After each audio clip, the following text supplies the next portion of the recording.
Partner, mga kapuso, nako, happy National Pabebe Wave Day sa lahat na sumusuporta sa nakakakilig na tambalan ni Yaya Dove at Alden Richards. Holiday ba yan?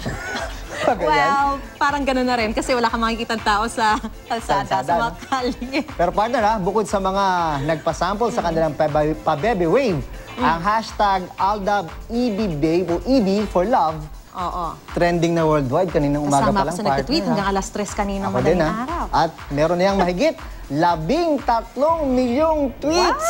Wow! Narito po ang mainit na balita.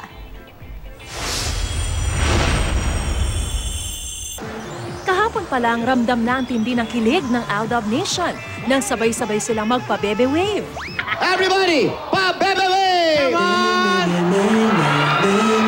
Ay, pasensya sa mga nasa labas, hindi nakapasok ha. Hindi pasya sa loob. Ngayong araw nang inaabangan ng lahat na muling pagharap ni na Alden at Yaya sa mismong mansyon ni Lola ni Dora. At sa pagkakataong ito, walang long table at plywood na maglalayo sa Aldab, na pinayagan ni Lola ni Dora na maging 1 foot away lang from each other. Pero syempre ang conservative Lola, mahigpit na bilin pa rin sa dalawa na No touch! Kaya naman maaga pa lang kanina, maraming fans na nagpasample ng kanilang pa-Bebe Wave. Ang mga estudyante nga sa isang high school sa Camarines Sur, nagpa-Bebe Wave na. Pinalitan pa ang pang-itaas na uniforme ng Aldab fan shirts. Binili po kasi panapan po talaga kami ng Aldab.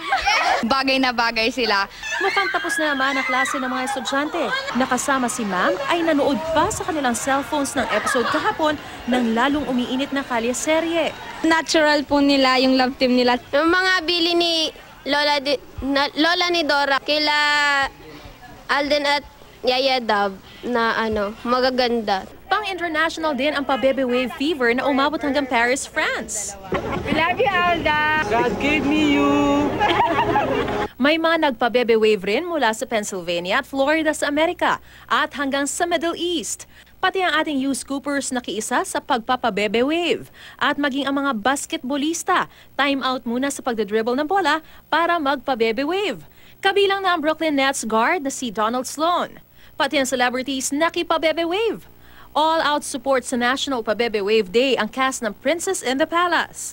Maaga pa rin lang, trending worldwide na agad ang hashtag AldabEB for Love para sa inaabangang episode ng kalye-serye ngayong araw.